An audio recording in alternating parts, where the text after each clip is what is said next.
Adik-adik, sebelum kita memulai PIA online kita pada pagi hari ini, kita berdoa bersama-sama, kita persiapkan hati kita persiapkan sikap kita berdoa yang baik, lipat tangannya, tutup matanya, kita berdoa bersama-sama. Dalam nama Bapa dan Putra dan Roh Kudus, amin. Selamat pagi ya Bapa, selamat pagi ya Roh Kudus. Terima kasih karena pada pagi hari ini kami masih diperkenankan untuk berkumpul bersama-sama dan mengikuti PIA online pada pagi hari ini. Tuhan, kiranya Engkau berkati hati kami, pikiran kami, sehingga kami dapat mendengarkan firman yang akan disampaikan, dan kami sungguh-sungguh dalam mendengarkannya dan dapat kami terapkan dalam kehidupan kami sehari-hari. Doa ini ya Bapa, kami serahkan ke dalam tangan kuasa-Mu. Kemuliaan kepada Bapa dan Putra dan Roh Kudus, seperti pada permulaan, sekarang, selalu, dan sepanjang segala abad. Amin. Dalam nama Bapa dan Putra dan Roh Kudus. Amin.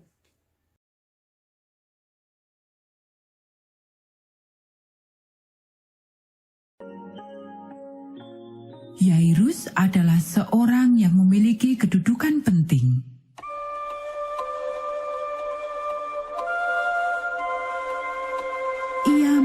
Tugas yang sangat penting di sinagog.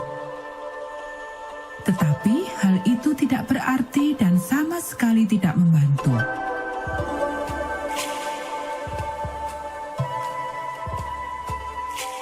Putrinya sakit dan tidak ada seorang pun yang bisa menolong putrinya supaya dapat sembuh kembali.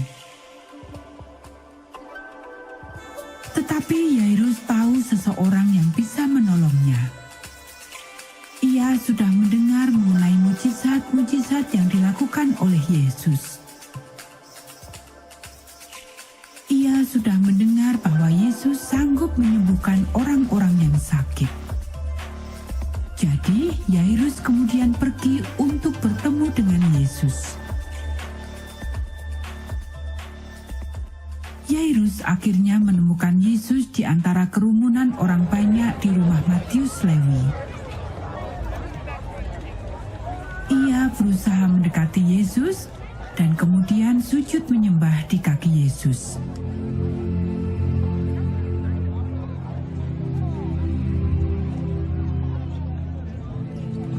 Gadis kecilku hampir mati, tangis Yairus. Saya mohon datanglah dan taruhlah tanganmu di atasnya, supaya putriku hidup dan sembuh seperti sedia kala. Permohonan seorang ayah itu menyentuh hati Yesus. Dengan segera Yesus pergi bersama Yairus, dan mereka mulai berjalan menuju rumah Yairus.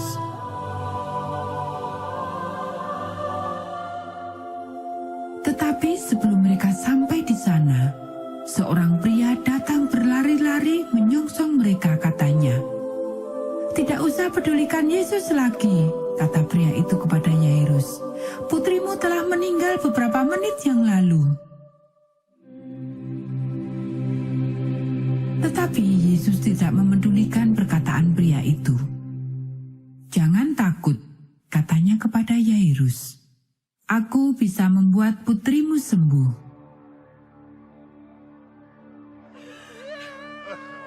Sewaktu mereka tiba di rumah Yairus, banyak orang sedang menangis dan meratap dengan keras. Yesus menyuruh mereka semua untuk keluar. Hanya Yairus, istrinya, dan 3 murid Yesus yang diperbolehkan masuk ke dalam rumah dengan Yesus. Gadis kecil itu terbaring di tempat tidurnya. Kedua matanya tertutup rapat. Gadis kecil itu berbaring diam, tidak bergerak sedikit pun. Dan ia tidak bernapas. Yesus menaruh tangannya di atas gadis kecil itu dan berkata, "Gadis kecil, dengarlah aku, bangunlah." Tiba-tiba gadis kecil itu mulai bernapas. Matanya mulai terbuka. Ia duduk di tempat tidurnya dan tersenyum. Yesus juga tersenyum kepadanya. Kemudian Yesus berpaling pada ibu gadis kecil itu dan berkata, "Berikan padanya sesuatu untuk dimakan."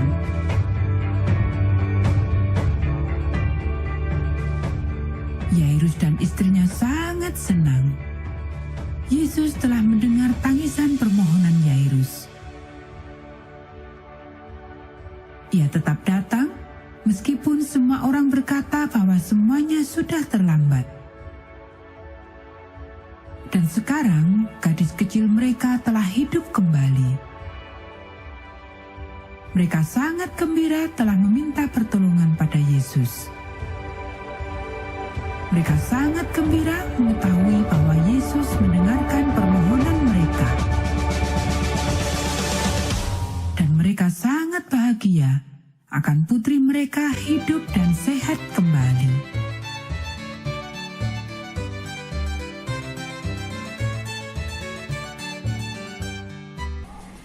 Hai anak-anak, setelah tadi anak-anak mendengarkan Injil hari ini dari Injil Markus bab 5 ayat 21 sampai 43, bercerita tentang apa ya? Ayo, siapa yang mendengarkan dengan baik pasti tahu ceritanya. Ayo, ceritanya tentang apa? Ya, betul, tentang Tuhan Yesus yang menyembuhkan putri dari Yairus. Siapa yang tahu Yairus itu siapa? Yairus adalah seorang kepala rumah ibadat. Ya, kira-kira kalau anak-anak memiliki orang yang dikasihi kemudian sakit, bagaimana perasaannya? Bagaimana? Pastinya iya, pastinya sedih. Ya, sedih karena orang yang kita kasihi sakit, tidak bisa berbuat apa-apa. Demikian juga Yairus.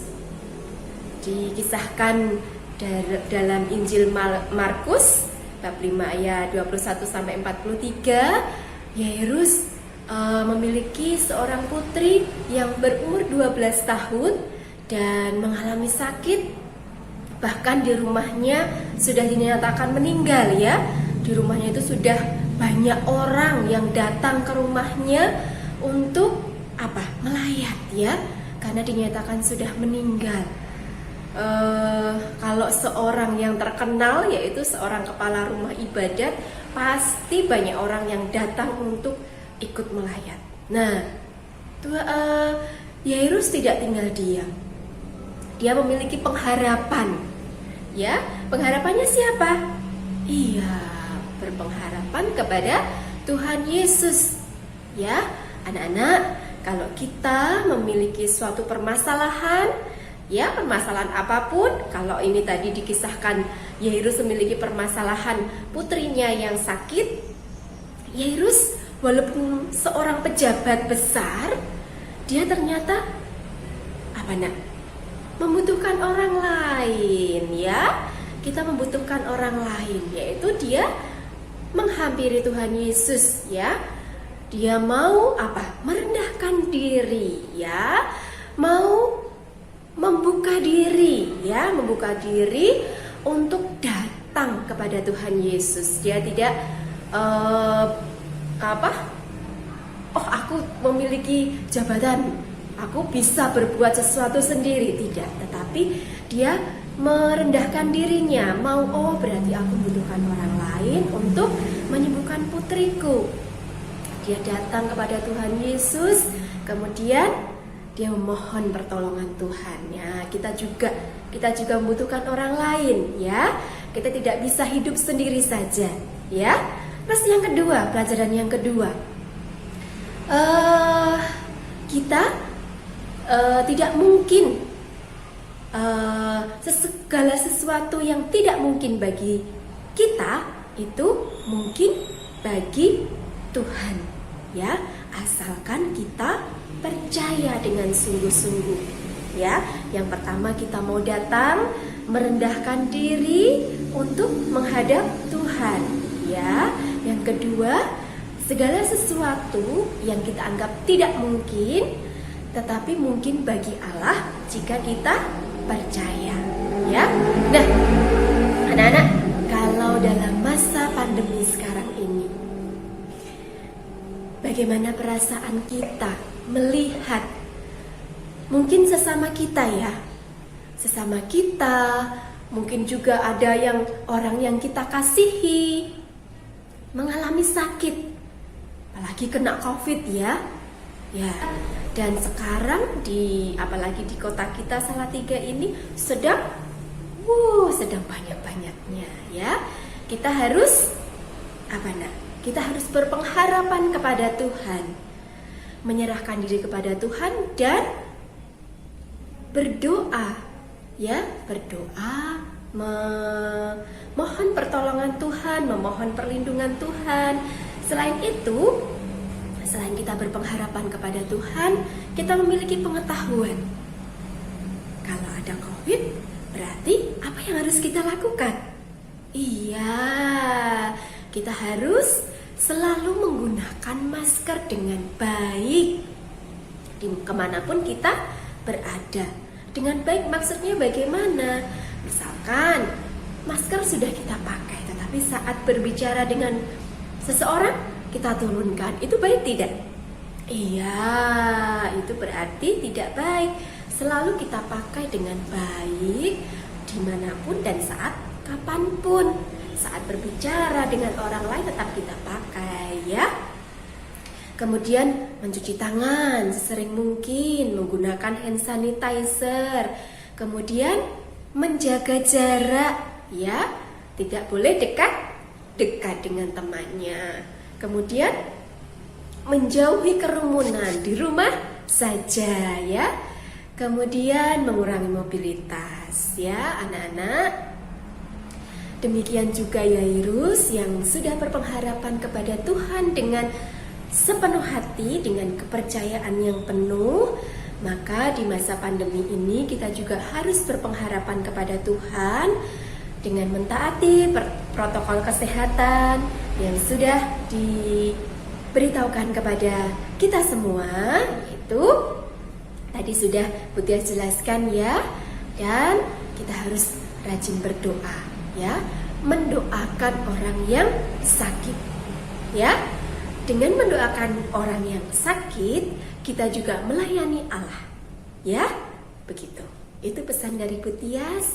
Semoga kita dapat menjalankannya dan kita selalu dalam keadaan sehat dan tetap semangat walaupun kita harus selalu berada di rumah. Ya, anak-anak, tetap semangat, tetap bahagia. Tuhan Yesus memberkati. Berkah dalam.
Untuk menutup PIA online kita pada pagi hari ini, marilah kita persiapkan hati kita untuk doa penutup. Lipat tangannya, tutup matanya, kita berdoa bersama-sama. Dalam nama Bapa dan Putra dan Roh Kudus, amin. Tuhan Yesus, terima kasih karena Engkau selalu mendampingi kami dalam mengikuti kegiatan PIA online pada pagi hari ini dari awal hingga akhirnya.